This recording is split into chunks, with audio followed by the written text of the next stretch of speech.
Bonjour à tout le monde. Moi, je me présente, je m'appelle Olivia Ngo, je suis commissaire adjointe au service du développement économique de la ville de Montréal. En fait, je remplace ma collègue Sandrine qui n'a malheureusement pas pu être présente ce matin. En fait, merci à tous, merci de votre présence et de votre participation à notre conférence ce matin. Pour commencer, nous allons en fait avoir des mots de bienvenue là, de certaines personnes. Notamment Madame Véronique Gerland. Donc, Véronique, je te passe la parole pour le premier mot de bienvenue. Merci, Olivia. Donc, bienvenue à cette dernière édition des Affaires Montréal Région 2022 qui porte sur le secteur bioalimentaire. Ça a été une belle collaboration que nous avons eue avec plusieurs régions. Aujourd'hui, c'est le Saguenay. Alors, bienvenue le Saguenay à Montréal virtuellement.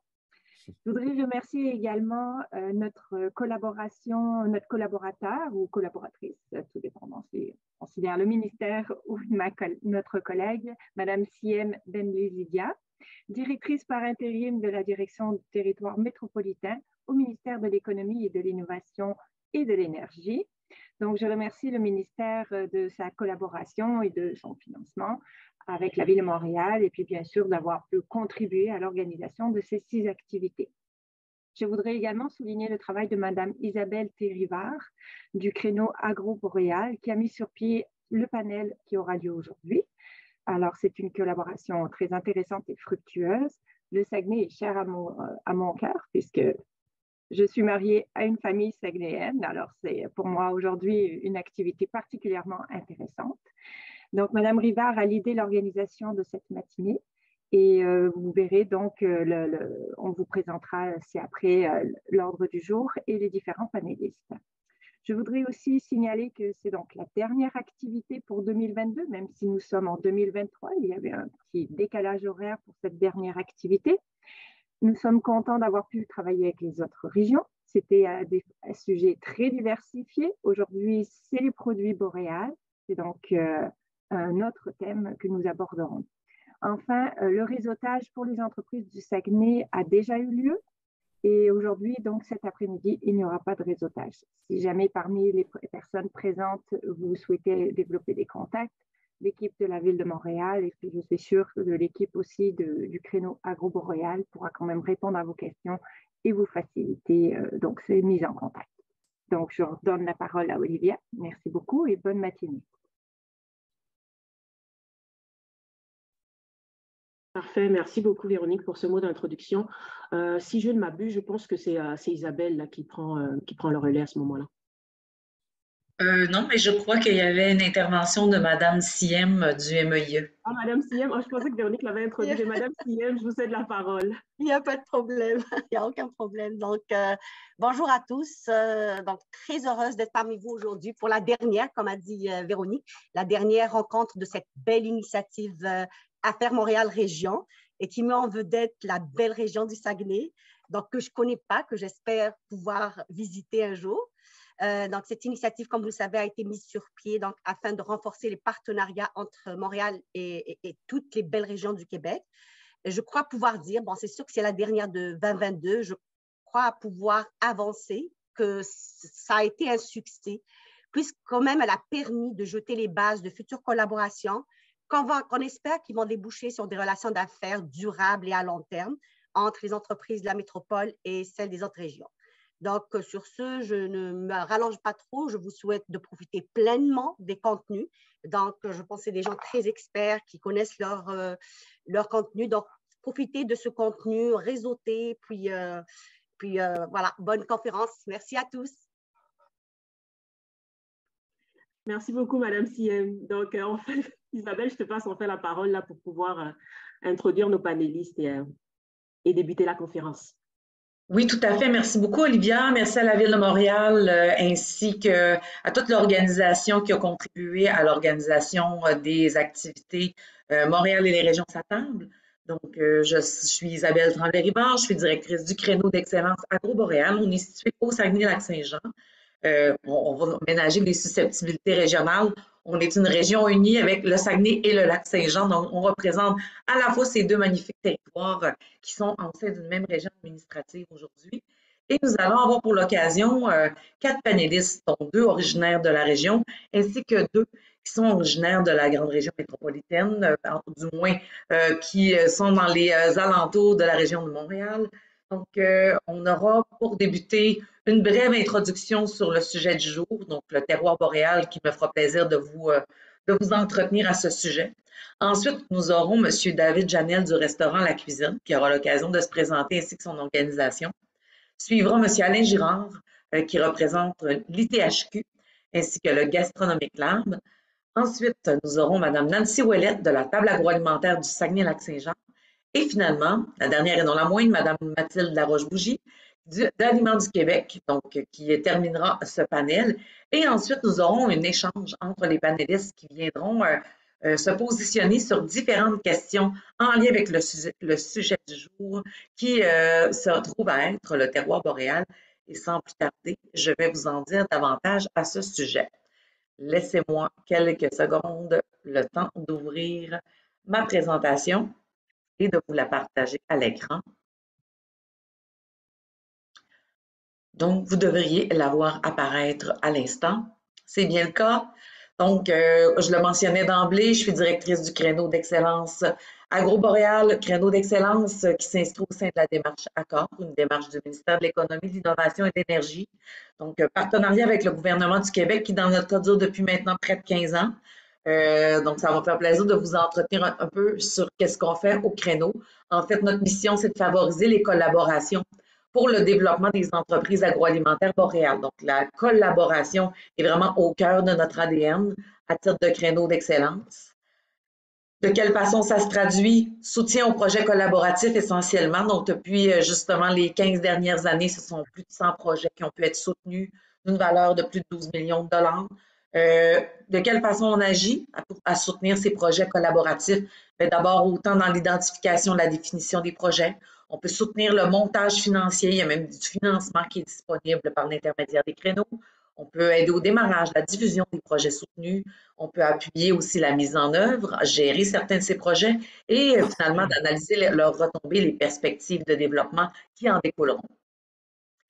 Et ces projets-là peuvent se situer à différents niveaux de nos axes stratégiques, que ce soit au niveau de la mobilisation du réseautage, recherche-innovation, la mise en marché, l'environnement d'affaires ou encore le capital humain.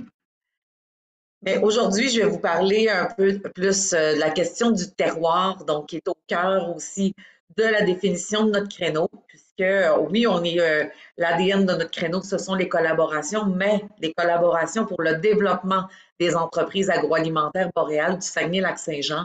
Donc, quand on parle justement de ces entreprises, de ces filières boréales-là, comment, sur quoi ça vient s'appuyer? C'est tout sur la question du contexte boréal dans lequel on évolue et qui vient influencer le terroir de notre région. Donc, le terroir, comment ça se définit?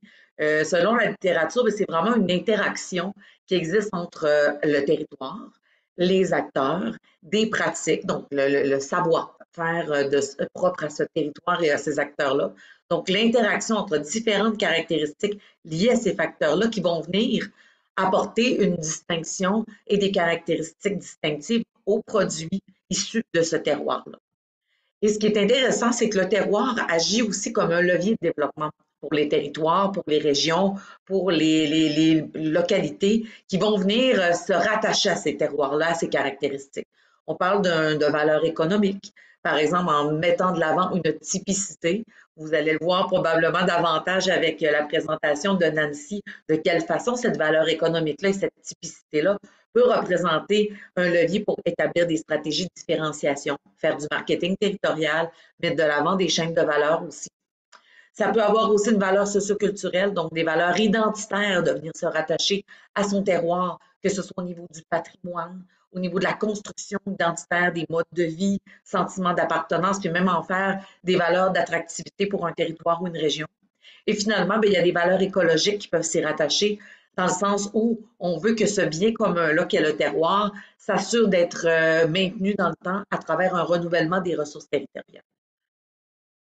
Donc, là, je vous ai présenté quand même de façon globale quels sont les facteurs, les leviers qui viennent influencer le terroir. Sauf qu'à différents niveaux, ces leviers-là vont venir être en interaction les uns avec les autres et associés à des caractéristiques qui sont liées, oui, au territoire, aux pratiques, aux acteurs, mais pas coupés au couteau.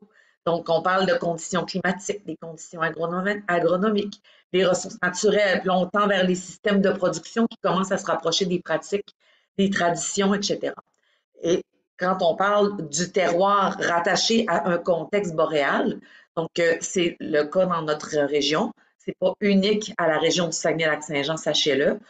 C'est juste que quand on est venu de notre côté venir vouloir définir des stratégies identitaires de positionnement, bien, la notion de terroir boréal s'est avérée être un levier qu'on a jugé intéressant et qu'on est venu valoriser à travers différents projets qui ont pu être appuyés par le créneau et réalisés par nos partenaires dans le milieu. Donc, on voit ici la carte du Québec agroalimentaire. En vert, vous avez la zone agricole. En rouge, j'avais des points des zones de transformation. Et ce qu'on constate, c'est que les régions plus boréales du Québec, bien, on a des îlots de production agricole, mais qui sont isolés du reste du Québec agricole, qui se concentrent davantage dans le sud. Donc, c'est sûr que ça va venir influencer la façon dont les modèles agricoles se sont développés, le fait d'en être isolés. Et de quelle façon ça a pu en être affecté? Bon, on voit un peu ici déjà au niveau du territoire. Les conditions géographiques de ce territoire, d'un territoire boréal, bien, on parle d'isolement, on parle d'importantes barrières naturelles aussi. Dans notre cas, le parc des Laurentides en est un bon exemple. Ceux qui le traversent vous le confirmeront. La topographie aussi du territoire fait en sorte qu'on vient caractériser on vient lui donner des caractéristiques propres à ces conditions géographiques. Des conditions climatiques aussi, on parle d'hivers longs, des hivers froids, la neige qui est abondante. Chez nous, la période d'hiver est quand même de novembre à avril, je dirais, où il y a quand même de la neige présente au sol. Donc, c'est sûr que ça va venir influencer nos conditions agroclimatiques aussi. Donc, des périodes d'ensoleillement estival qui sont aussi plus longues qu'au sud. Donc, ça va venir influencer la façon dont on va produire notre agriculture. Des courtes saisons de croissance. Ce n'est pas toutes les plantes qui vont être capables d'être produites à l'intérieur d'une si courte saison de croissance. Le phénomène de thermopériodisme aussi, à laquelle les gens sont moins familiers, mais c'est l'alternance entre des jours chauds et des nuits fraîches. Ça va aussi venir influencer le métabolisme des plantes, donc qu'est-ce qui va en découler comme caractéristique, et les précipitations estivales aussi qui sont importantes. On a des ressources naturelles qui sont propres aussi à cet écosystème-là, ainsi que l'aménagement de nos territoires, là, où là, on vient commencer à venir jouer dans la question des acteurs et des pratiques, mais quand même liés au territoire. On parle d'éloignement, de ruralité, très caractéristique de nos régions. Aussi la présence de pôles urbains. On a des territoires administratifs qui vont gérer différemment leur territoire agricole, leur aménagement, et on a des voies d'accès variées qui font en sorte que ça va venir influencer aussi la façon dont on peut commercialiser nos produits. Au niveau des pratiques, les systèmes de production, donc on a des productions qui vont être typiques, des méthodes de culture adaptées. On va avoir un savoir-faire avec des compétences spécifiques, des procédés qui ont pu être développés, souvent en lien avec des traditions aussi, des façons de faire ancestrales, des cultivars particuliers aussi qui vont être très associés à des productions. Les mets locaux, qui ne connaît pas la tourtière du Saguenay-Lac-Saint-Jean, certains diront tourtière du lac, mais Saguenay-Lac-Saint-Jean. Ensuite, les technologies, innovations, donc des compétences, des traditions, d'histoire et culture locale qui viennent influencer ces pratiques-là. Finalement, nos acteurs, et non les moindres, bien entendu, tous ces gens passionnés qui contribuent à l'essor de notre secteur agroalimentaire et aussi ceux qui consomment les produits, donc la population, son histoire, sa culture. Le fait d'avoir une faible densité de population aussi vient influencer les modèles agricoles, les modèles d'occupation du territoire et aussi les modes de vie rattachés aux régions qui sont quand même adaptés à la notion de territoire boréal.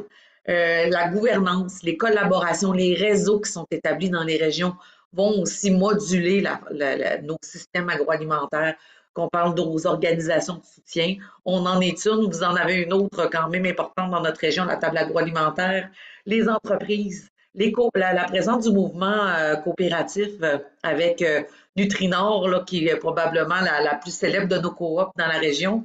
Mais sachez que c'est quand même caractéristique, là, la présence du mouvement coopératif dans le développement du secteur agro.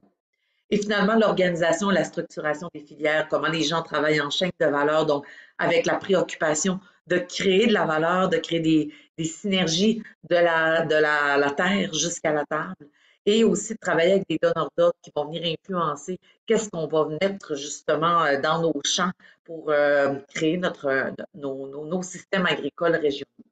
Et quand on dit justement que tout ça va venir influencer, créer une dynamique au niveau des produits qui vont en découler, ben, ça se traduit au niveau de nos filières. 5 grandes filières que l'on est venu venir définir. Les petits fruits nordiques, les produits maraîchers de climat frais, les plantes sauvages et indigènes, les grandes cultures du Nord et finalement les productions animales différenciées. Donc, comme je vous le mentionnais, ça complète pas mal mon intervention pour introduire qu'est-ce que le terroir boréal et ensuite céder la parole à nos panélistes. Je vous invite tout de même à surveiller, si vous voulez en savoir davantage sur notre organisation, vous pouvez vous rendre sur notre site web. On a également différentes activités qui sont toujours disponibles à travers notre programmation Informagro. Donc, vous allez le lien ici, puis s'abonner aussi à notre infolettre est un excellent moyen de voir quels sont les projets qui sont en cours ou à venir ou les différentes activités. Donc, sur ça, ça complète mon intervention. Je vais, de cette façon, venir introduire notre premier panéliste, c'est-à-dire M. David Janel, du restaurant La Cuisine. Donc, David, je vais te laisser tout simplement te présenter parce que je ne veux pas non plus brûler tes punchs, puis te permettre de dire un peu de quelle façon, pour le moment, en termes de présentation, c'est quoi le lien de ton organisation avec le sujet du jour? Bon, ben, comme disais, moi, c'est David Janel. Je suis le chef propriétaire du restaurant La Cuisine à Chicoutimi. Quel est mon lien avec ça? Ben moi, je suis, je pense, d'une façon, un acteur un peu de ce qui se passe avec la zone boréale et tout ça, parce que j'utilise énormément les produits locaux dans le restaurant.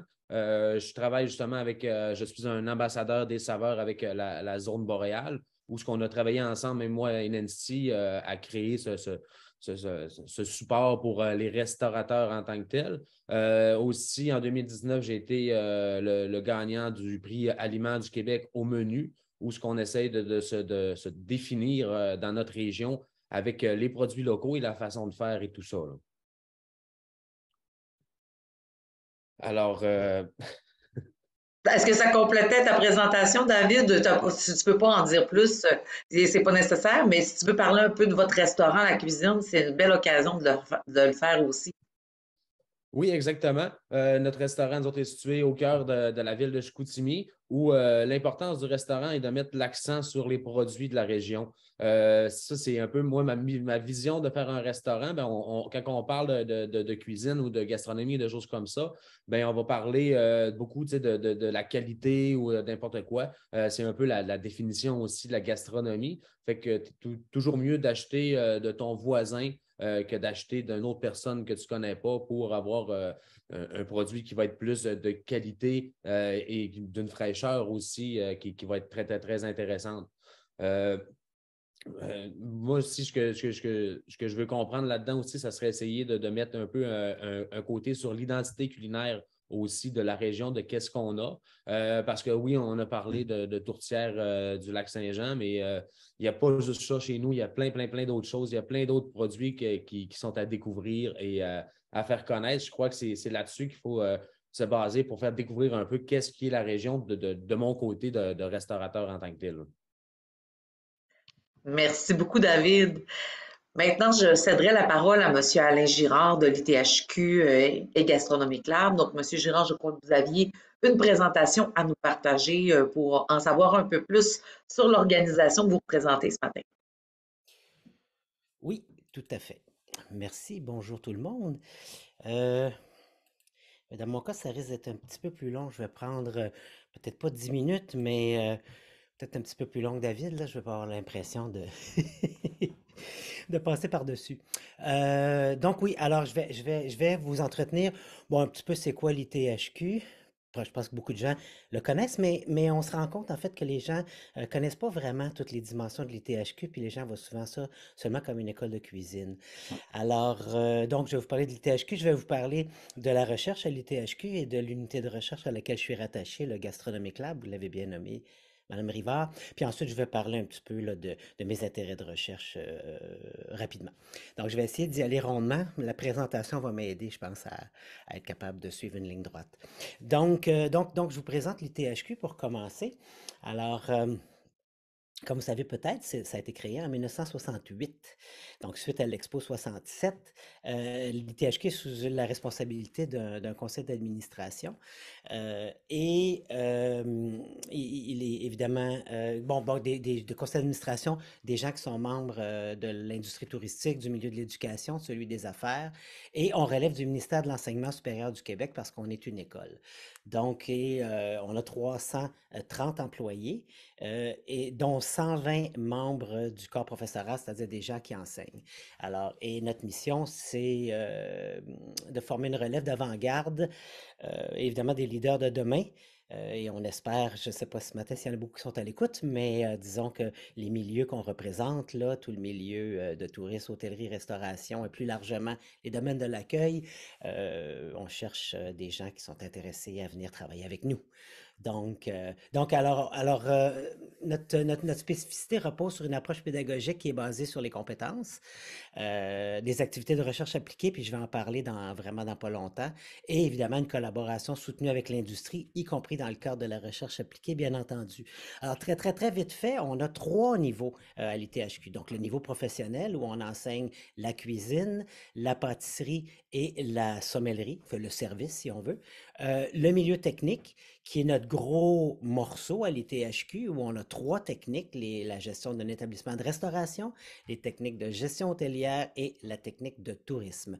Mais on est également présent au niveau universitaire. On a maintenant, depuis 2 ans, notre propre baccalauréat appliqué en gestion de l'accueil et de l'hôtellerie. Et on a aussi un baccalauréat en association avec l'UQAM, c'est-à-dire que on est les deux à posséder ce baccalauréat-là et on offre 2 diplômes, en fait, c'est une bidiplomation et ça s'appelle le baccalauréat en gestion du tourisme et de l'hôtellerie. Qui est offert, comme j'ai dit, par l'UQAM, puis plus spécifiquement par l'ESG. Je voulais juste vous rappeler aussi qu'on a un hôtel-école, qu'on a 16 cuisines ateliers pour faire de la cuisine ou de la pâtisserie. On a un laboratoire d'analyse sensorielle, un laboratoire de sciences des aliments, des laboratoires informatiques et une bibliothèque qui est particulièrement spécialisée dans notre domaine. Peut-être revenir juste sur le restaurant, parce que c'est quand même intéressant pour ce dont on parle aujourd'hui. Alors, on a 2 restaurants, un d'application pédagogique pour les étudiants et un autre qui est aussi pour de l'application pédagogique, mais des niveaux de finissant pour les étudiants, et qui, lui, a pignon sur rue, qui s'appelle le RDI, le restaurant de l'Institut. Alors, ce restaurant-là, il est quand même classé parmi les 30 meilleurs restaurants de Montréal. Ce qui est intéressant, c'est qu'on met de l'avant les cuisines des terroirs québécois. Donc, 90% des produits qu'on sert au RDI proviennent du Québec surtout et du Canada. Alors, c'est sûr que l'ITHQ est très, très impliqué directement là, dans la promotion, la mise en valeur des terroirs du Québec. Donc, il y a de la recherche à l'ITHQ également, et on a 2 unités de recherche depuis, Expérience maintenant existe depuis 5 ans, je vous dirais, le Gastronomic Lab maintenant depuis 6 ans ou 7 ans, quelque chose comme ça. Je vais juste commencer par Expérience très, très rapidement parce que ce n'est pas mon unité de recherche, mais c'est important de le mentionner. Expérience est un centre collégial de transfert technologique, un CCTT. Alors, on travaille dans le domaine de l'expérience client et de l'analyse sensorielle. Donc, on étudie les 5 sens et leurs effets sur les émotions, le confort et le comportement des consommateurs, mais en contexte disons, d'installations touristiques. Ça peut être des hôtels, des restaurants, des lieux d'événements, etc.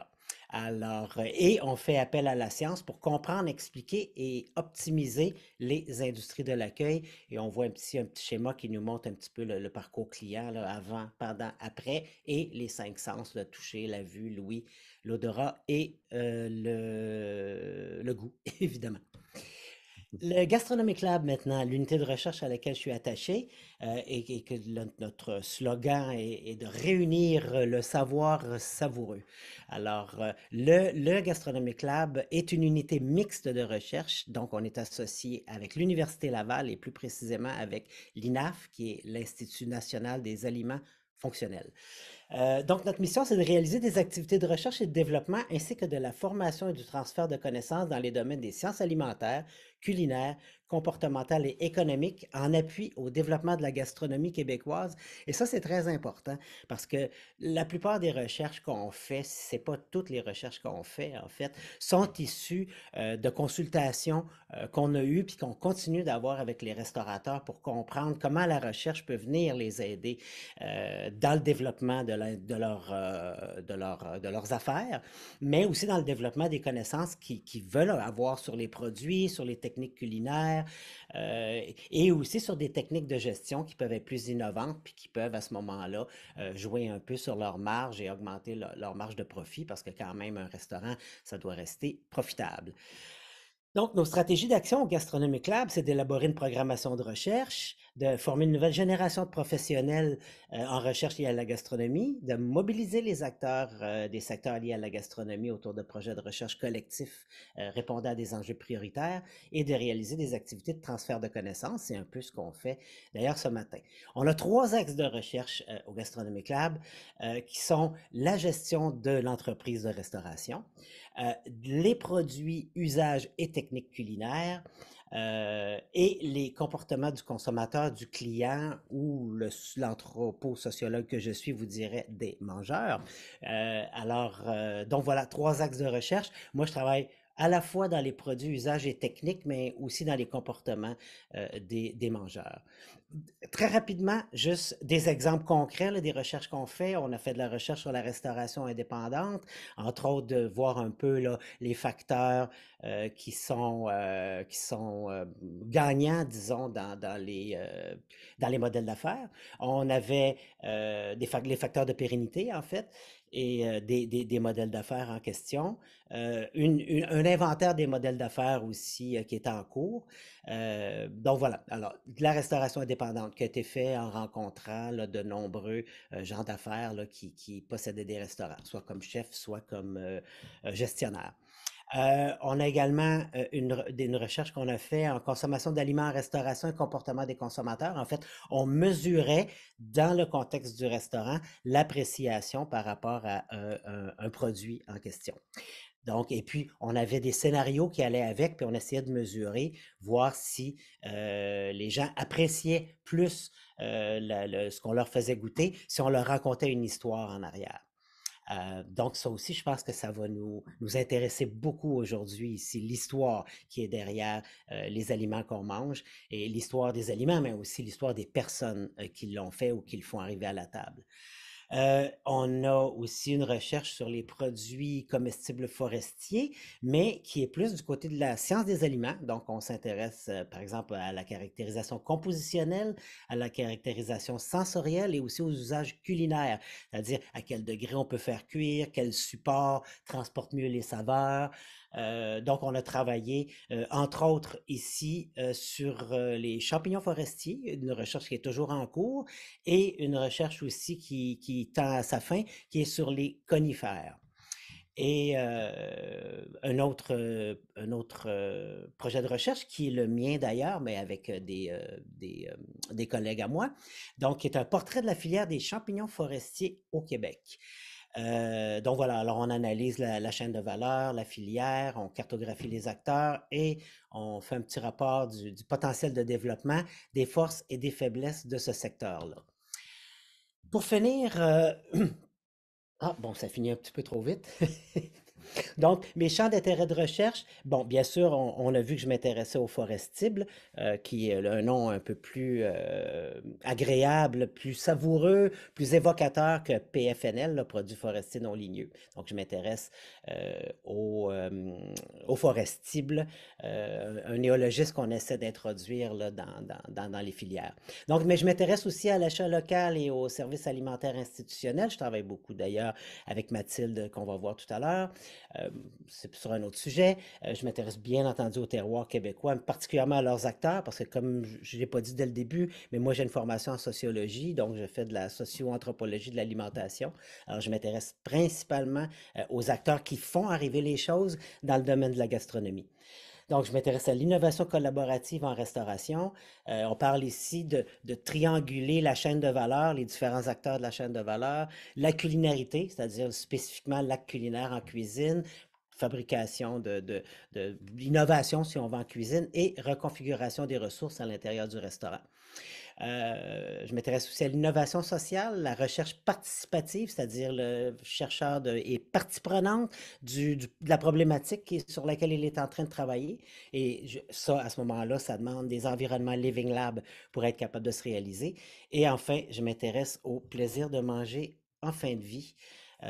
Soit pour des gens c'est des personnes âgées ou des gens en phase terminale d'un cancer ou d'une maladie grave. Donc, voilà pour moi. Merci beaucoup, Monsieur Girard. Ça fut très instructif. J'en ai d'ailleurs moi-même appris et je tâcherai d'utiliser moi également le terme forestible désormais, qui en effet est plus attractif que PFNL. Merci. Merci beaucoup. Maintenant, je vais céder la parole à Madame Nancy Ouellette, ce qui me fait drôle de l'appeler Madame. C'est plutôt une partenaire des premiers jours, une amie de collègue. Donc, Nancy, je te cède la parole pour nous parler un peu de la table agroalimentaire du Saguenay-Lac-Saint-Jean et probablement un peu de Zone Boréale.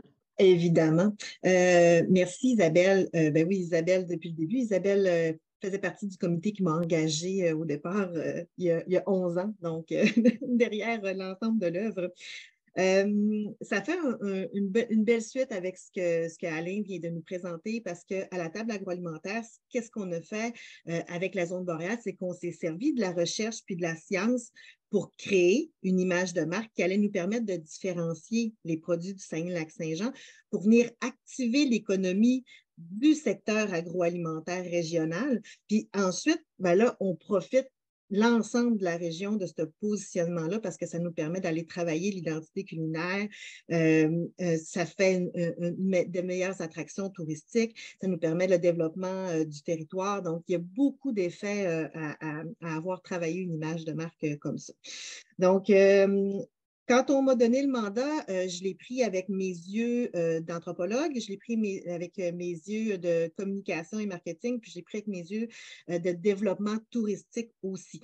Donc, c'est toutes ces expériences-là et ces compétences-là que j'ai mis à profit avec mes partenaires pour pouvoir venir vraiment créer ensemble une image de marque qui allait rendre hommage à notre culture culinaire, qui allait servir nos entreprises de production et de transformation aussi. La table agroalimentaire est un organisme à but non lucratif qui est voué au développement de l'industrie agroalimentaire régionale. Il y a une douzaine de tables agroalimentaires comme ça au Québec. On a un mandat de concertation, de mise en marché et de promotion. Puis on travaille tous ensemble, les tables agroalimentaires, avec des organisations sœurs, partenaires. Il y en a une par région du Québec, donc on travaille ensemble sous le regroupement des tables de concertation bioalimentaire du Québec. Oups. Qu'est-ce que c'est finalement la zone boréale, que cette image de marque-là? Ben, c'est la volonté d'une région, le Saguenay-Lac-Saint-Jean, de se définir à travers son terroir unique. Ça rassemble tous ceux qui jouent un rôle dans la culture alimentaire. Puis la vision de la zone boréale, bien, ça repose sur le développement et l'intérêt de tous et chacun pour les produits locaux. Pourquoi qu'on avait besoin d'une image de marque au Saguenay-Lac-Saint-Jean? On part du problème que les entreprises de production et de transformation en région avaient de la misère à percer les marchés parce que On le sait, là, on était dans une période de mondialisation. Les habitudes de consommation étaient vraiment reliées au marché de détail, puis le marché de détail fonctionnait beaucoup avec de l'achat tablette, du placement. Donc, c'est dans le début des années 2000 qu'il y a eu des réflexions régionales à savoir comment on allait pouvoir soutenir les entreprises pour leur permettre de percer les marchés.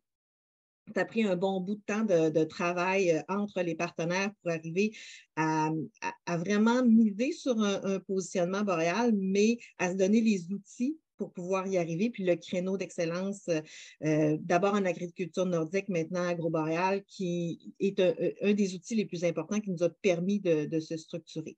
On a visé d'abord une différenciation, puis la solution de l'image de marque est née il y a 6 ans, donc ça fait 6 ans que la zone boréale agit. On parle de certaines statistiques qui sont à l'écran présentement. Donc, une visite à l'épicerie dure en moyenne 32 minutes, puis un individu va être confronté, exposé à 3000 publicités par jour. Donc, c'est hyper difficile pour les entreprises de production puis de transformation de venir se placer dans cette économie-là puis de se faire remarquer. La réponse à ça est un peu ce qui ressortait aussi de la conférence d'Alain, c'est que ça prend une image de marque pour venir se différencier, pour venir raconter l'histoire. Donc, ça prenait des outils aux entreprises pour être capable de se poser différemment que sur le prix. Donc, c'est comme ça qu'on est arrivé avec une image de marque qui met en valeur le terroir boréal. Puis, qu'est-ce que c'est le terroir boréal? Isabelle en a fait une super belle présentation tout à l'heure, mais c'est vraiment les 4 axes de différenciation. Puis, on n'a rien inventé. Hein. Le terroir est mis en valeur. Le vin est un super bel exemple. Donc, quand vous lisez la description d'un vin, puis comment que les vignerons vont venir placer leur vin sur le marché, était déjà un très bel exemple. Donc, on s'est tout simplement inspiré de ce qui se faisait pour venir se définir. Puis c'est ça l'élément le plus important, c'est de venir se reconnaître, se définir, le communiquer, puis amener les gens à en prendre conscience, puis augmenter le sentiment de fierté chez les gens de la région pour pouvoir que ce terroir-là se résonne et se ressemble dans l'ensemble de la région. Donc, le territoire, on l'a nommé tout à l'heure, au cœur de la forêt boréale, isolé, éloigné, moins de degrés jour, une plus grande couverture neigeuse, il y a le phénomène des jours chauds et des nuits froides. Donc, tout ça va venir vraiment donner des caractéristiques différenciées au territoire. Il y a nos gens qui sont chaleureux, solidaires, créatifs, coopératifs, le savoir-faire régional qu'on a défini entre jeunes entreprises et entreprises plus expérimentées, à mi-chemin entre traditionnel et artisanal et les techniques modernes et innovantes. C'est tous ces éléments-là qui donnent les effets sur le produit. Ce qu'il faut retenir, là, c'est que le terroir, on le définit avec ce qu'on est réellement. Donc, le travail de définition du terroir, c'est lui qui est primordial pour après ça être capable de venir structurer l'ensemble de l'agroalimentaire finalement au Saguenay-Lac-Saint-Jean. C'est ces éléments-là qui nous donnent ensuite notre définition de notre terroir, notre identité culinaire. L'image de marque de la zone boréale est l'élément qui va permettre la différenciation d'un produit. Et pourquoi qu'on veut aider les entreprises à se différencier?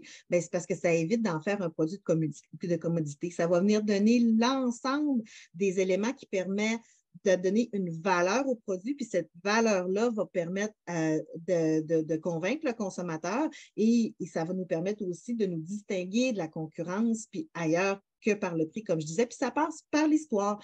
Donc, l'histoire des gens, l'histoire du territoire, l'histoire du savoir-faire. C'est les 4 axes qui nous permettent de nous différencier, puis ensuite, il faut faire transparaître ça dans l'expérience vécue par le consommateur et le produit.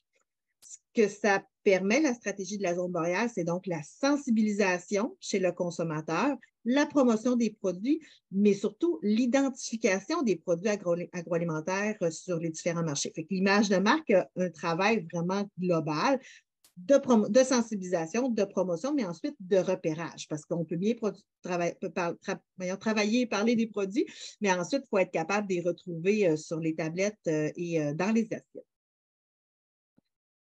La Zone boréale, elle agit comme porte-parole de notre culture alimentaire. C'est vraiment l'image de marque donc, qui nous permet de partager notre culture alimentaire.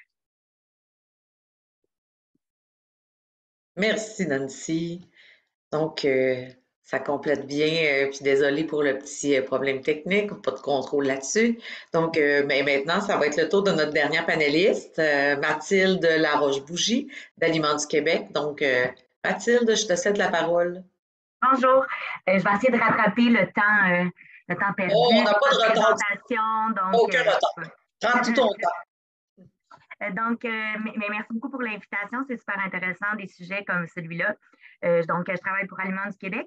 Aliments du Québec existe depuis 1996. C'est un organisme à but non lucratif. On a été créé par la filière agroalimentaire québécoise. Donc, on a un bel éventail de gens qui travaillent avec nous, autant dans notre CA que pour nous conseiller, pour guider nos choix.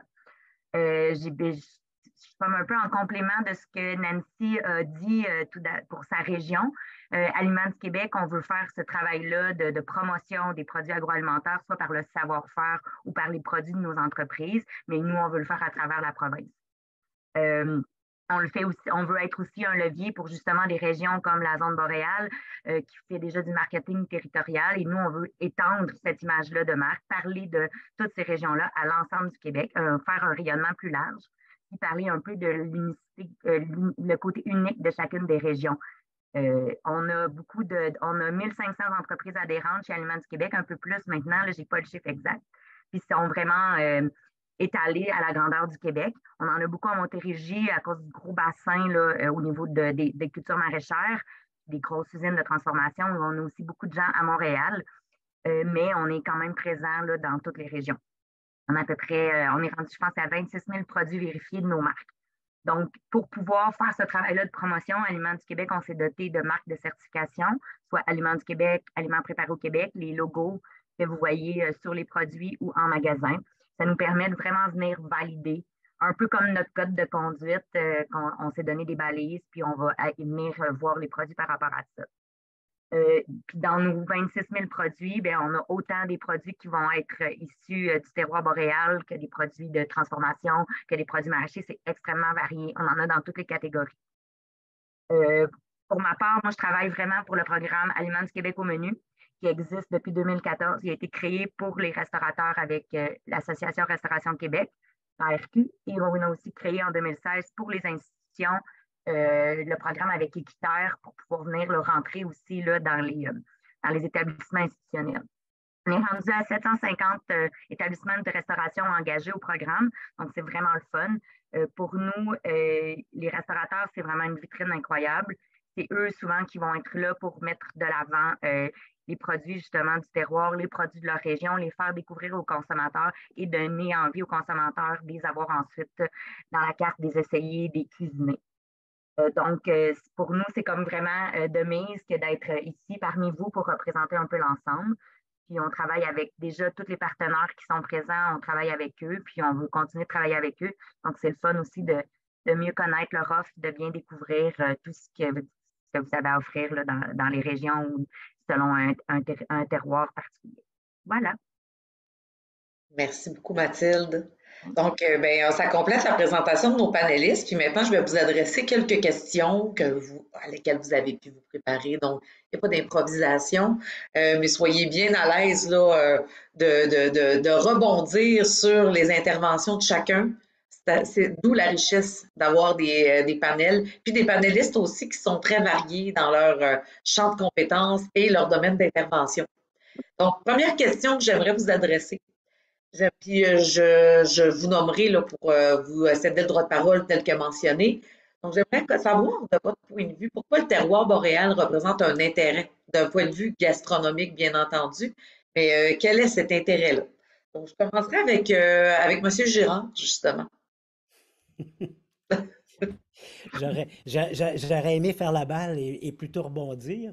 Mais bon, écoutez, d'un intérêt gastronomique, écoutez, je peux commencer par parler des choses qui m'intéressent, puis qu'on a parlé des forestibles tout à l'heure, qui sont très présents sur votre territoire. Les forestibles, je pense qu'on revient parce qu'on a eu des interruptions.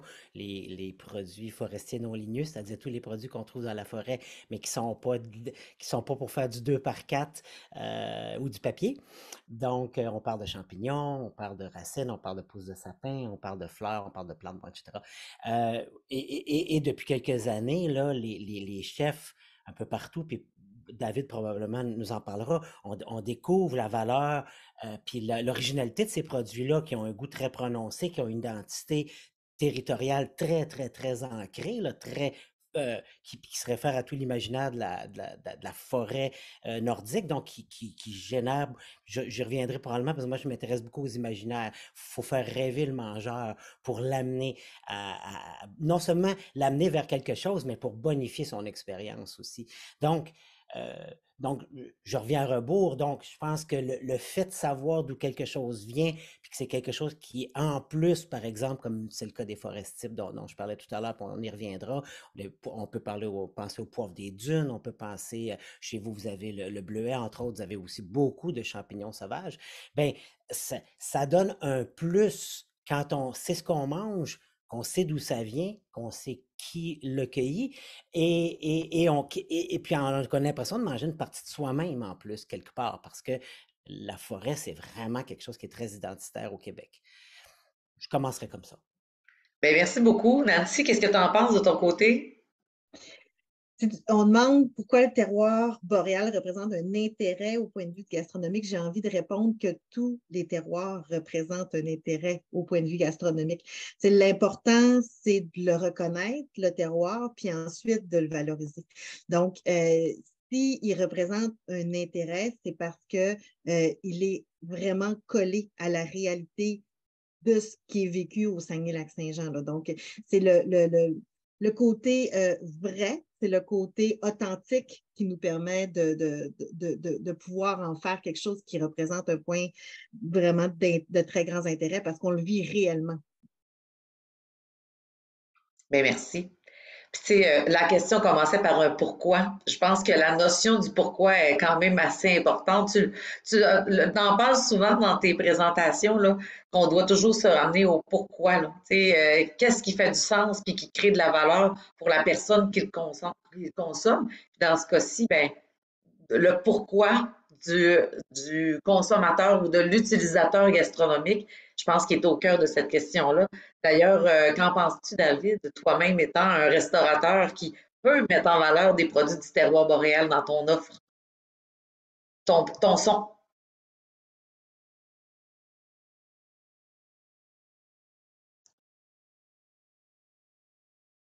OK. Ben oui, il y a un grand intérêt.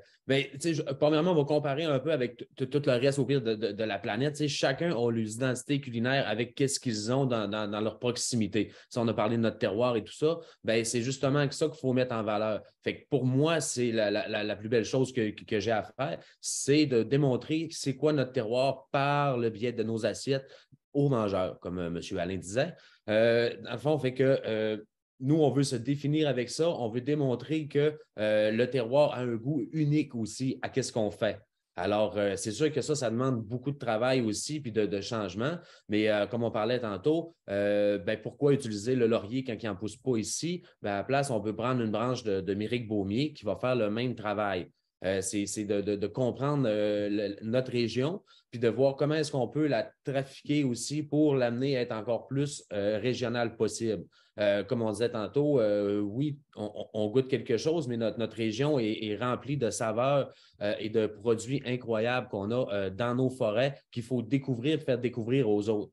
Puis, moi, ce que j'aime là-dedans aussi, c'est le travail qu'on a aussi avec toutes les personnes alentours. Tu sais, comme on a travaillé avec Nancy, mais j'ai tout un réseau aussi, soit de cueilleurs ou de personnes alentour de moi, où ce que justement, on va penser à un menu, on va penser à des nouvelles saveurs, dire, genre, j'ai trouvé de nouveaux produits. Fait que nous, on va être là pour essayer de le faire découvrir aux gens. Comme il disait, oui, il y a un grand sentiment d'appartenance quand on utilise les produits de chez nous. Les gens, ça, adorent ça. Ils sentent, même quand tu viens au restaurant et tu veux dépenser, bien, si tu dépenses pour des produits qui viennent d'ici, mais tu sens que c'est comme donnant-donnant aussi. C'est moins tannant un peu au pire de dépenser ou vu que c'est un restaurant qui est plus, on va dire, un peu plus cher que certains autres restaurants, vu les produits qu'on a, bien, ils vont dire, bien, au moins, le petit plus que j'ai mis, au moins, bien, il retourne en région. Fait que, ça, c'est vraiment un côté qui est plaisant aussi de faire avec tout ça. Puis moi, mon pilier là-dedans, dans ce que je veux faire, c'est vraiment, moi, de faire découvrir la région, qu'est-ce qu'on goûte, de remplacer la vanille par le mélilo, de faire goûter la camerise, l'argousier, tout ça. C'est vraiment ça, mon plaisir, mon but. Puis on voit aussi que le monde s'habitue de plus en plus, puis sont intrigués par ça, de savoir qu'est-ce que ça goûte et tout. J'ai même travaillé avec différents producteurs pour créer des produits. Là, on vient de faire la betterave noire, là, qu'on a fait comme de l'ail noir, mais on a mis des betteraves à la place, puis que c'est un produit qui peut s'alterner. Fait que c'est vraiment un beau pilier qu'on est. Bien, je retiens un mot de ce que tu viens de mentionner. Tu as parlé de créer. Donc, je pense que dans le pourquoi, c'est qu'il y a là un moteur de créativité puis un moteur d'innovation, si on peut dire, qui passe par vous, les chefs qui avaient cette créativité-là. Pardon. Mathilde, toi, qu'en dis-tu de ton côté? Vous avez tout dit. Moi, j'avais un mot après avoir entendu tout le monde, puis c'était justement c'est innovation. L'espèce d'engouement pour le terroir boréal qui est créé par une belle mise en marché, par la mise de l'avant de ces produits-là, par de nombreux producteurs qui les font ou des cueilleurs qui les présentent. Mais ça vient susciter, c'est ça, une certaine innovation, puis il n'y a rien de plus intéressant pour la gastronomie, là. On voit des produits cuisinés de façon très fantastique pour se réapproprier aussi des anciens produits qui n'étaient peut-être pas nécessairement utilisés de la même façon. Je pense beaucoup souvent aux légumes plus ancestraux, les légumes un peu méconnus qui refont surface, qui reviennent au goût du jour. C'est tout cet engouement-là pour le terroir boréal. C'est autant dans les assiettes des restaurateurs, mais aussi des entreprises au niveau de l'innovation qui vont venir développer des produits. On a une entreprise qui fait qui refait des cerises au marasquin, mais elle les fait avec des canneberges. C'est fantastique. Ce produit-là, il est tellement bon. Si ça pouvait remplacer toutes les cerises au marasquin, je serais bien contente. Mais bon, c'est l'innovation, la réappropriation de certains produits. Donc, dans l'assiette, c'est de la couleur, c'est des saveurs. Puis, en plus, comme David le disait, ben, ça vient directement encourager l'économie locale, régionale. Donc, je pense qu'il n'y a pas vraiment... J'ai pas de contre-indication pour le terroir boréal. C'est vraiment un intérêt pour la gastronomie évident. Ben, tu avais plein de choses super pertinentes à rajouter. Ceci étant dit, c'est effectivement vrai. La question de la réappropriation d'éléments de culture, je crois qu'ils sont là, des savoir-faire qui sont des fois latents, mais qui ne demandent qu'à être réactivés pour en devenir des leviers de positionnement ou des leviers de création de valeur. Donc, très belle intervention. J'irai avec ma seconde question pour vous, en fait, qui est deux questions en une. J'aimerais ça savoir, par vos connaissances, quelle place occupe le terroir boréal actuellement dans la gastronomie québécoise? Puis quels sont les acteurs qui y contribuent justement? De votre connaissance justement de la situation actuelle. Donc, je commencerai par Nancy cette fois. J'ai commencé avec ta deuxième question de les acteurs qui contribuent. Pour moi, ceux qui contribuent le plus depuis le début, David, chapeau, c'est les chefs. C'est vraiment les chefs qui mettent en valeur et qui magnifient les produits. Ensuite, les plus importants, c'est bien sûr nos producteurs transformateurs. Donc, c'est ceux qui les font, qui les pensent, qui les fabriquent, puis qui les commercialisent. Il y a les acteurs du développement qui ont une place super importante aussi, qui viennent structurer la chose parce que ça ne peut pas démarrer toute seule. Hein. Tu sais, ça prend vraiment des acteurs, j'ai envie de dire quasiment des marionnettistes qui viennent travailler comment les choses vont se placer, mais qui vont être aussi des facilitateurs sur l'ensemble de la commercialisation puis de la promotion. Puis tous les autres acteurs qui mettent l'effort à rendre disponible puis à en mettre en valeur, donc le marché de détail, l'événementiel, tout le monde qui met la main à la pâte. Fait que c'est tous ces acteurs-là qui permettent de contribuer au positionnement boréal. Puis quelle place occupe le terroir boréal dans la gastronomie québécoise? Je vais laisser surtout David nous placer les éléments en lien avec l'assiette puis ce qui va au niveau de la gastronomie. Je peux prendre peut-être un peu plus de hauteur puis parler davantage de la place du leadership dans l'agilité dans le positionnement stratégique. Donc, il y a eu tout le travail de positionnement qui a été fait au Saguenay-Lac-Saint-Jean qui est venu, qui n'était pas le premier, parce qu'on a été très inspiré par la Gaspésie, Charlevoix, entre autres, qui avaient vraiment bien placé leur positionnement. La différence était qu'on est allé vraiment plus fort parce qu'on était dans des années où c'était plus facile de le faire, puis la recherche avait davantage avancé. Donc, on était dans une bonne période quand on est venu faire le positionnement. Mais ça a réveillé quelque chose au Québec, là, le positionnement de ces régions-là. Il y a une place de leadership qui vient ensuite permettre aux régions de venir chacun faire ce travail-là de différenciation dans un Québec fort et unifié.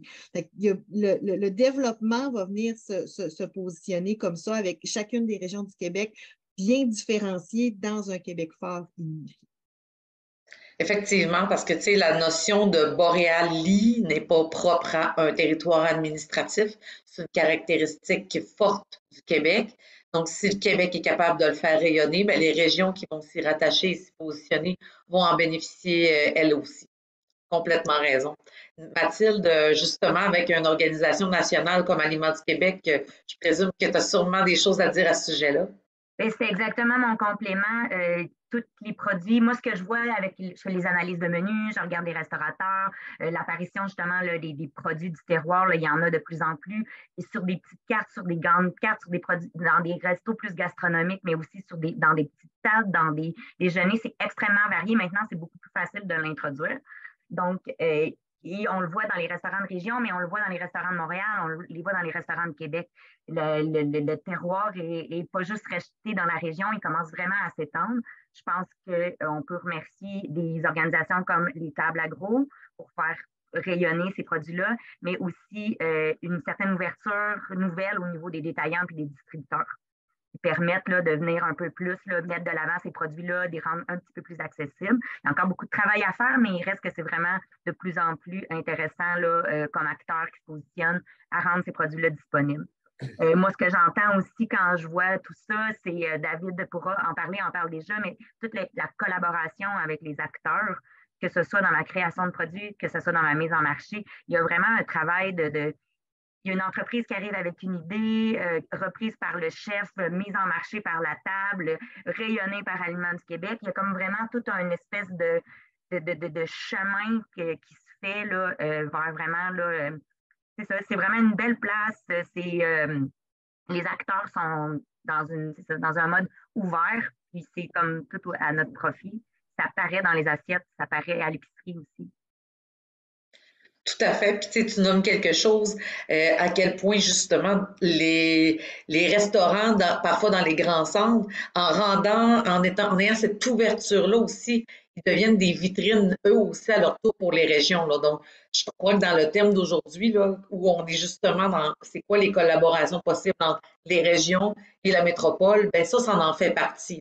Il y a des masses critiques de population dans les grands centres, donc c'est un marché qui est quand même là et la gastronomie devient la meilleure vitrine qui soit pour les produits de nos régions. David, justement, qu'est-ce que tu en penses toi, de ton point de vue de restaurateur, mais en région? Ben, premièrement, je trouve qu'il n'y a pas assez une grande place encore. Mais tu sais, ça, il faut se baser sur le fait aussi qu'il y a moins de cuisine ou de restaurants, on va dire qualité chef, OK? Que des restaurants de chaîne. Les restaurants de chaîne ont quand même une très, très grosse place, les Burger Shack de ce monde et tout ce que tu veux. Fait que tu sais, ça, pour nous, c'est impossible que, de réussir eux, à les rivaliser contre les Aliments du Québec. Mais on a vu comme la Cage au Sport qui avait fait un bel effort il y a quelques années d'intégrer beaucoup de produits. Fait que on voit qu'il y a un air de changement qui est là. Moi, je pense que ça va augmenter de plus en plus d'avoir d'avoir plus de place sur les tables. Comme vous disiez, autant des grands chefs de Montréal comme Normand Laprise et tout ça commencent vraiment à utiliser plus aussi ces produits-là dans leurs recettes. Ça reste quand même des pionniers aussi dans le temps parce que c'est quoi, on dirait aux alentours des années 90, c'était les premiers à se faire livrer des homards et des oursins par hélicoptère. Ils ont quand même travaillé fort depuis longtemps là-dessus. Puis aussi, ça va être aussi place avec les personnes qui nous aident alentour. On n'aurait pas pu être là non plus à faire découvrir notre terroir si ça n'aurait pas de tous les acteurs. Moi, le premier qui me vient en tête, c'est Fabien Girard avec toutes les recherches qu'il a faites. Toutes les recherches, si ça ne serait pas de lui, on se parle encore quasiment à tous les jours, moi puis Fabien. On parle d'insectes ces temps-ci, de la forêt boréale, un autre sujet. Mais ça ne serait pas d'une personne comme lui qui les aurait identifiés, qui les aurait mis sur table, puis nous les faire découvrir. On ne serait peut-être pas là non plus avec les produits qu'on a. Oui, on connaissait les champignons, on connaissait les chanterelles, on connaissait. Mais là, on en connaît encore plus. On sait quelles racines ça mange. Puis même, on est même capable d'identifier le bienfait aussi maintenant, qu'est-ce que ça peut apporter sur nous aussi. Fait que ça, c'est quelque chose qui est très intéressant. On découvre que justement, les plantes d'ici sont plus bénéfiques pour notre santé que des médicaments qu'on peut prendre qui viennent de l'autre bout du monde. C'est l'héritage en même temps qu'on a de nos ancêtres autochtones aussi qu'il faut redécouvrir, il faut se remanier aussi à travers tout ça. Je trouve qu'il y a quand même beaucoup de restaurateurs qui mettent l'avant maintenant là-dessus. On a eu des très, très beaux. Comme on a la Tanière qui fait un travail exceptionnel. Chez Boulet aussi, qui met les choses de l'avant. On a des personnes comme moi aussi au restaurant La Cuisine qui ont fait ça. On a le Québec Club aussi à Québec aussi qui travaille beaucoup pour l'identité culinaire. On a eu le Manitoba qui a malheureusement fermé, mais qui ont même créé un bel ouvrage aussi sur les produits locaux et comment les travailler avec tout ça. Fait que oui, selon moi, je pense qu'on est d'un avancé. Je pense qu'on avance bien sur la fait de la reconnaissance des produits d'ici puis de découvrir qu'est-ce qu'on est, de qu'est-ce qu'on goûte, parce qu'on a une histoire, le Québec. Puis elle est comme effacée un peu avec la commercialisation qu'on a eue. Puis je pense qu'on est sur un tournant pour réussir à revenir sur la carte. Merci David. Oui, effectivement, on n'aurait pas pu passer sous silence l'implication puis l'apport aussi de gens comme Fabien, qui aurait très bien pu faire partie des panélistes aujourd'hui. Faute de disponibilité, ça n'a pas été le cas, là, mais clairement, c'en est un. Puis au même titre que d'autres aussi ailleurs au Québec, là, je pense entre autres à Gérald de Gall là, de Gourmet Sauvage, qui est une inspiration aussi, qui a démystifier beaucoup la nature qui nous entourait d'un point de vue alimentaire, d'un point de vue d'utilisation en cuisine. Puis, tu as nommé quelque chose aussi, David, que je trouve intéressant parce que tu as ouvert la porte, la question au niveau de la santé. On aurait pu prendre le sujet d'aujourd'hui sous différents angles. On l'a pris dans l'angle gastronomique, mais on aurait très bien pu y aller avec de quelle façon le terroir boréal peut être un levier pour la création de d'autres applications, notamment au niveau de la nutrition ou autres produits de santé naturelle, par exemple. Ben, Monsieur Girard, justement, quand on parle de science, ça vous interpelle cette question-là, quelle place que ça occupe le terroir boréal dans la gastronomie québécoise avec votre point de vue de chercheur? Ben, ce qu'on peut constater depuis certainement les 15-20 dernières années, c'est une espèce de repositionnement là, des gastronomies locales parce que pendant, disons, les années 80-90, on était beaucoup dans la mondialisation, l'ouverture.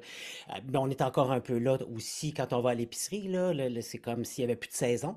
À l'épicerie, on a des fruits, des légumes. En fait, ça ne change pas beaucoup. Là. Bon, on peut voir des fois quand c'est le temps du blé d'Inde, on a un petit peu de blé d'Inde chez Métro, mais ce que je veux dire, c'est que y avait moins de différenciation entre les différents produits, puis les saisons, puis etc.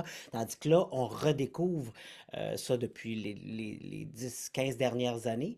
La typicité qui est liée à une région, puis le terroir boréal est très fort là-dessus. Puis on voit aussi, même ça a eu lieu en Europe d'ailleurs, je vais peut-être faire un petit parallèle si on prend de la hauteur, on a vu qu'en Suède, au Danemark, en Norvège, tout ça, ils ont des terroirs qui ressemblent aux nôtres, aux vôtres en tout cas, et Mais il y a tout un mouvement, puis qui a été peut-être amené aussi par le chef René Redzepi du restaurant Le Noma, là, qui avait toute une idéologie derrière tout ça. Mais donc, on découvre ces terroirs-là depuis quelques années et ça fait rêver les gens plus au sud qui se disent, mon Dieu, OK, il y a quelque chose à manger en dessous de la neige, en dessous de la glace. Mais oui, absolument.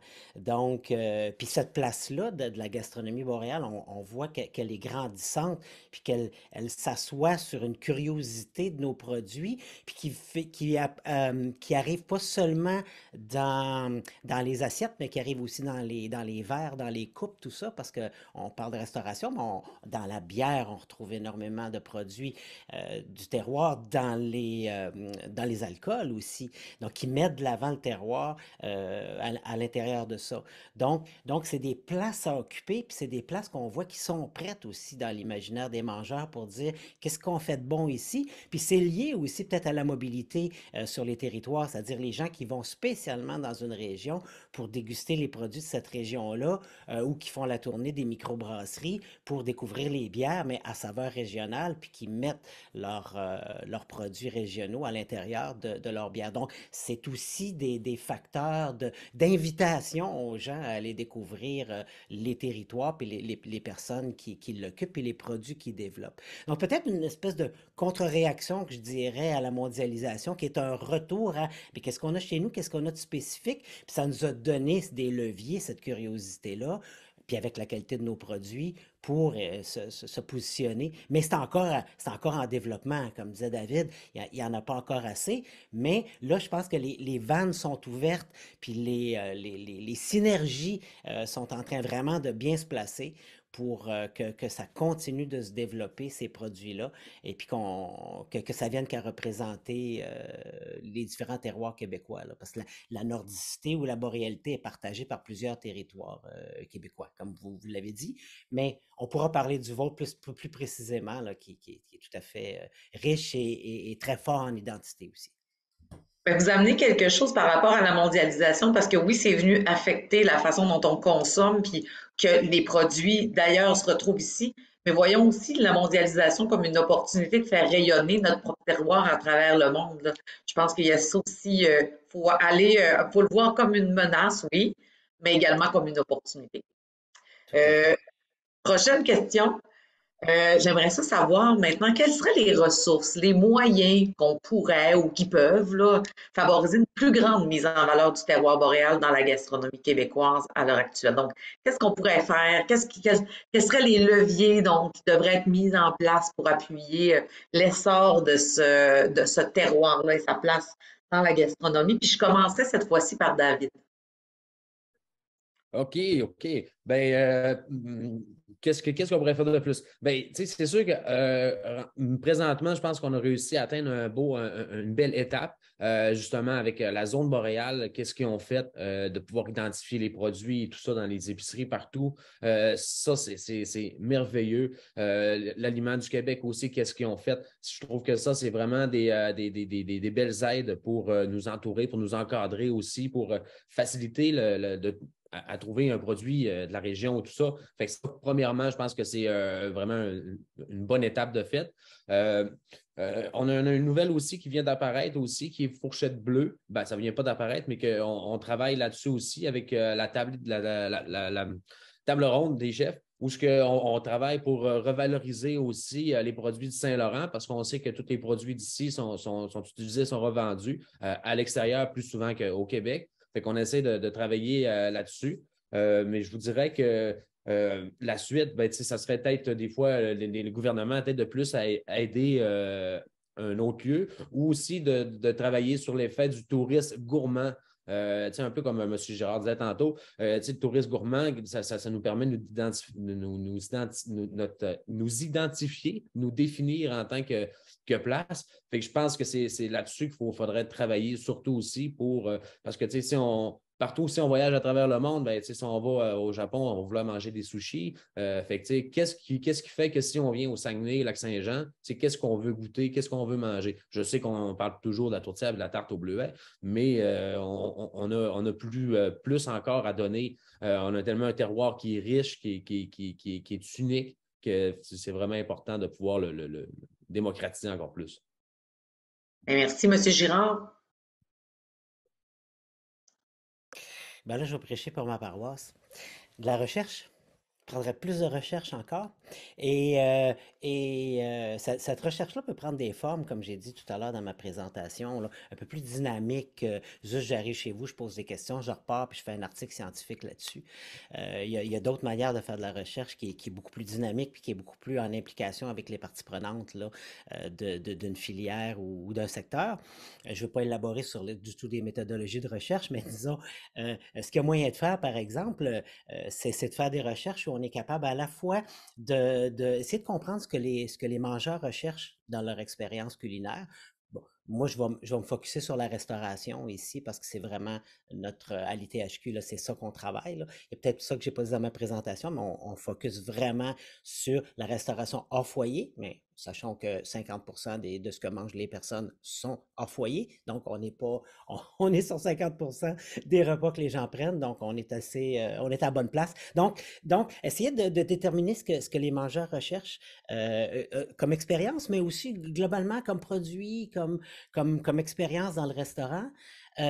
Aussi de travailler avec les chefs puis les équipes en cuisine en parallèle pour essayer de voir comment on peut travailler les produits pour offrir quelque chose d'original. Puis souvent, c'est même de changer la forme, comme si on travaille par exemple avec des lentilles. Vous avez des excellents producteurs, des excellents légumineuses qui viennent de votre région, entre autres.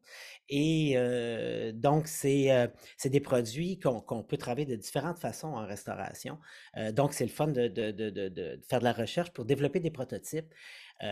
On peut aussi regarder la question de la chaîne de valeur, aussi comment la dynamiser, puis la rendre aussi plus synergique pour que l'ensemble des acteurs de la chaîne de valeur, du champ jusqu'à l'assiette dans le restaurant, puissent y trouver leur part, y trouver non seulement du plaisir, de la fierté, mais aussi de la rentabilité, et puis du flux, évidemment, trouver des volumes. Et pour qu'on puisse finir d'attacher tout ça quand on est dans la relation entre le serveur et le client dans le restaurant, c'est de trouver exactement quelle histoire raconter quand on vient pour parler des produits qui sont sur la carte. Puis comme je vous ai dit, qu'on a travaillé la chaîne de valeur avant, qu'on a travaillé la culinarité du plat, qu'on a fait des prototypes, qu'on pense qu'on est arrivé à quelque chose de le fun, c'est pas suffisant. Il faut raconter une histoire. Alors, puis là, il faut voir quelle histoire on va raconter. Il y a toutes sortes d'aspects à propos du produit, à propos du producteur, à propos du cueilleur, à propos des techniques qui sont là, à propos des terroirs, des territoires, des paysages, des imaginaires. Donc, tout ça, c'est des choses qui peuvent être adressées pour la recherche, puis qui peuvent après ça être données aux restaurateurs. Parce que ce qui est intéressant, c'est que c'est un processus dynamique, là. Tout au long du processus, le restaurateur ou les parties prenantes apprennent encore plus de leurs produits, de ce qu'ils font, puis de ce qu'ils peuvent faire avec. Donc, voilà pour ma réponse à moi. Plus de recherche, mais plus de recherche participative, c'est-à-dire où on génère du savoir au fur et à mesure qui peut être pris par les parties prenantes pour aller encore plus loin dans leur démarche. Vous amenez un point intéressant, puis je vais faire un lien aussi avec ce que vous-même avez mentionné tout à l'heure en faisant référence à la Scandinavie. Ça reste que tout le mouvement autour du manifeste là, du Nordic Food, c'est quand même parti beaucoup puis a été appuyé par un laboratoire qui s'appelait le Nordic Food Lab, donc à Copenhague, qui a contribué beaucoup à renforcer les connaissances qui allaient transférer ensuite au niveau du domaine de la restauration par rapport au terroir scandinave, donc au terroir nordique. Nancy, toi, quelle serait ton opinion à ce sujet-là sur les moyens? Il y a un jeune brasseur ailleurs au Québec là, qui avait dit une phrase qui m'avait beaucoup inspirée, c'était « Notre terroir, on ne va pas se le faire imposer, on va se l'inventer. C'est tout dans le fait aussi à quel point qu'on est jeune au Québec. On ne peut pas penser être capable d'avoir un terroir aussi bien défini que d'autres pays comme en Europe ou au Mexique, où ça fait des milliers d'années qu'on travaille vraiment quelque chose, des milliers, j'exagère, des centaines d'années où on travaille vraiment quelque chose qui est hyper bien positionné. Qu'est-ce qu'on fait quand on veut définir notre terroir? Ben, on s'arrête puis on regarde qu'est-ce qu'il y a alentour. Au Saguenay-Lac-Saint-Jean, ben, c'était la forêt, c'était la chasse, c'était la pêche, puis c'était des produits qui étaient faits par nos producteurs transformateurs. L'ensemble des éléments comme ça, une fois qu'ils sont identifiés, c'est quoi le moyen qui peut nous aider à favoriser une plus grande mise en valeur? Ben, ça va être la reconnaissance. Quand on a ciblé des aliments comme ça, comme on a ciblé d'autres aliments en Gaspésie, sur la Côte-Nord, mais c'est vraiment que ce soit reconnu pour qu'ensuite on soit capable de le communiquer, puis qu'on soit capable de le porter sur une portée provinciale et nationale ensuite. Donc, la reconnaissance. Merci beaucoup. Mathilde? Moi, je vais venir comme Alain prêcher pour ma paroisse. Donc, moi, je vais parler de l'identification puis de la promotion. Pour moi, un des moyens de mieux travailler ces produits qu'on veut mettre de l'avant, c'est de bien les identifier, de bien les nommer. Fait que ça part un peu de la reconnaissance, mais après ça, une fois que c'est reconnu, d'avoir quelque chose de clair au niveau de l'identification, de le faire petite ou grande échelle, autant que ce soit les produits du Saguenay qui sont mis de l'avant dans le Saguenay, mais autant qu'ils soient mis de l'avant à travers la province aussi. Donc, que ce soit avec les logos combinés, que ce soit avec des descriptifs, avec des projets de co-publicité ou de marketing chez les distributeurs, chez les détaillants ou chez les restaurants. Moi, je pense que ça devient vraiment plus accessible. Il y a toujours le raconter l'histoire, ça permet vraiment de faire la promotion ensuite, M. Girard le nommait. Mais il y a aussi tout l'aspect, on est dans une ère où tout se passe un peu sur le web, avec les bons et les mauvais côtés de ça. Je pense que ça serait une opportunité pour ces produits-là que de se mettre de l'avant, ce savoir-faire-là des restaurateurs, de profiter de tout le web pour venir en parler davantage. On a comme une génération qui carbure à trouver l'information sur Internet, donc je pense que ça devient quand même une clé pour, pourquoi pas aller mettre ça de l'avant, les attraper avec ça. Montréal, avec son désir aussi de faire une ville gastronomique, de vraiment s'identifier comme étant une région forte, avoir quelque chose de fort au niveau de la gastronomie. Je pense que ça fait partie là, des moyens pour vraiment mettre de l'avant tout le terroir, là, que ce soit ici, à Montréal, ou Paty ou Grand Bassin. Voilà. Bien, merci beaucoup. Puis vos réponses sont vraiment très riches. Je vous remercie beaucoup de votre générosité. Puis on va justement terminer ce panel-là avec une dernière question qui va être très brève. J'aimerais savoir en un mot. Pour vous, qu'est-ce qui décrit le mieux le terroir boréal? Donc, Nancy, je te laisse commencer. Je vais choisir le mot territoire. David, pour toi? Tu voulais-tu qu'on l'explique ou on utilise? Non, pas du tout. En un mot. Territoire. Ben, moi, c'était notre nordicité. J'aurais pensé que tu nous dirais boréalivore. Encore un hashtag. Oui, ben, oui, en même temps, ben, la boréalie, oui, c'est ça. Ben, c'est tout ce qui a trait justement à notre terroir, à qu'est-ce qu'il est, puis à qu'est-ce qui se définit avec tout ça. Là. Mathilde? Identité. Oui, ça serait ça pour moi. Et finalement, M. Girard? Ben, moi, j'avais nordicité, mais j'en avais un deuxième dans ma poche. Je l'ai déjà dit à quelques reprises le mot, mais je le répète, imaginaire, mais au singulier. Puis, je vais me garder moi aussi un petit mot pour la fin. Moi, je vais dire créativité, parce que je crois que c'est ce qui... le lien entre l'innovation et la créativité reste quand même pour moi, là, dans la gastronomie, c'est ce qui fait que, pour moi, quand je vais au restaurant, c'est la créativité du chef, la créativité des artisans qui fait qu'on va magnifier la caractéristique initiale du produit, mais il faut être créatif. Et je vous remercie beaucoup à tous nos panélistes, David, Mathilde, Alain, Nancy qui a dû nous quitter. Je vais, pour la fin de cette activité, recéder la parole à Mme Gerlin, donc Mme Véronique. Donc, je suis là. C'est juste que votre caméra. Mais c'est pas moi, c'est quelqu'un qui me l'a fermé, ma caméra. Donc, il faut que la personne me la réouvre. Okay.